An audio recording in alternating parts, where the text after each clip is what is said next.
Coming up this Sunday, November 9th at 3 p.m. at the Lutheran Church of the Cross, the Mennonite Community Orchestra will be holding their first concert of the 2025-26 season.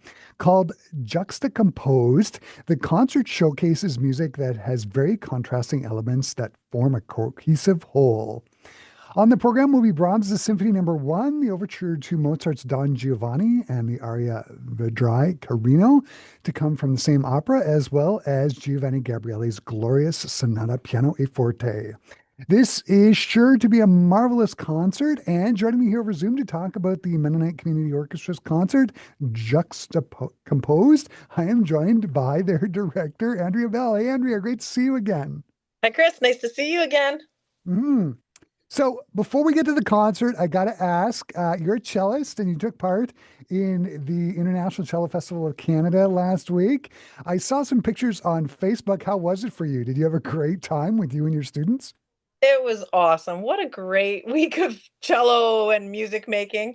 I was feeling oh gosh, at the big finale on Saturday, I had so many former students, some current students, former students that had come back as young professionals. So it was really, I think if anybody saw me, my face was hurting from smiling a little bit too much. So it was really fun. And now, this Sunday, you're conducting Brahms's Epic Symphony Number 1. Whose idea was it to program the symphony? Did you bring the idea to the programming committee? Yes, there is a programming committee, so I do get to be on that. And everyone on the programming committee is brilliant. People that know recordings of, everything. And so it's a really wonderful group of people. And Brahms had always sort of been tabled and then kind of maybe wasn't going to work out. So it's been a dream of mine to conduct this symphony. So I am thrilled to pieces that this is the right group of people to do it. Everybody sounds amazing and we're having lots of fun. What a challenging work, but lots of fun. Mhm. I can just imagine. I mean, you're standing on the podium and you start the symphony out, and it starts, and you've got those timpani uh, right off the top. It must just feel awesome standing in front of that. Is it for you?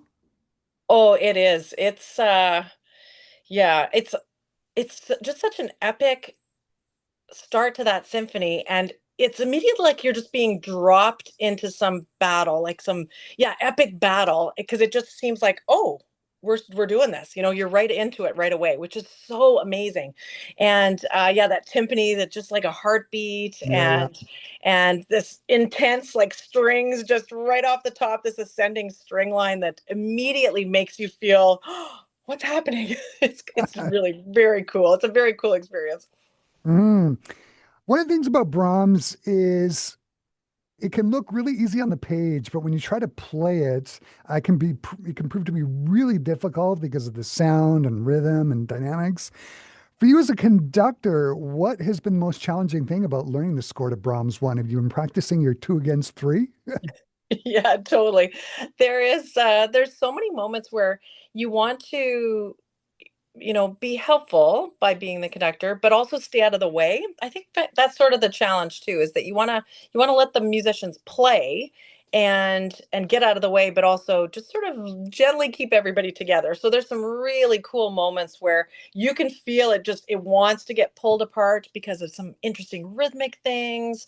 And so that's the purpose of me standing up there, I guess, is just try to keep everybody together. But it sure is fun to do.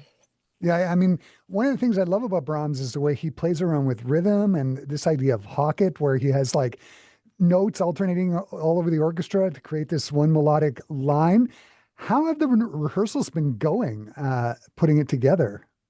Yeah, it's been fun and a challenge because, of course, there's some moments. The one of the spots that sticks out in my head, there's a moment I think it's the fourth movement where really Brahms could have just written a line for all the violins that everybody's playing the same thing, but he chops it up, gives the first seconds, and they're doing this back and forth thing.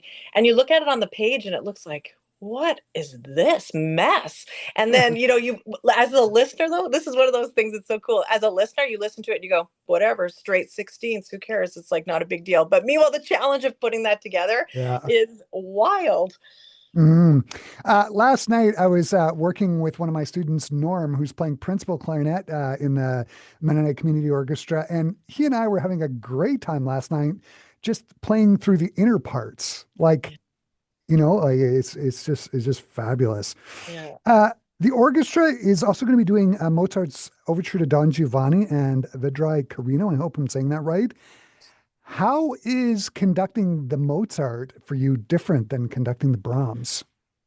Yeah, it's funny if we rehearse the Mozart after the Brahms, I have to like pull it back, it's just like you have to kind of chill out a little bit. And it's a different kind of forte, it's a different kind of piano. So the Mozart is so much fun to play too.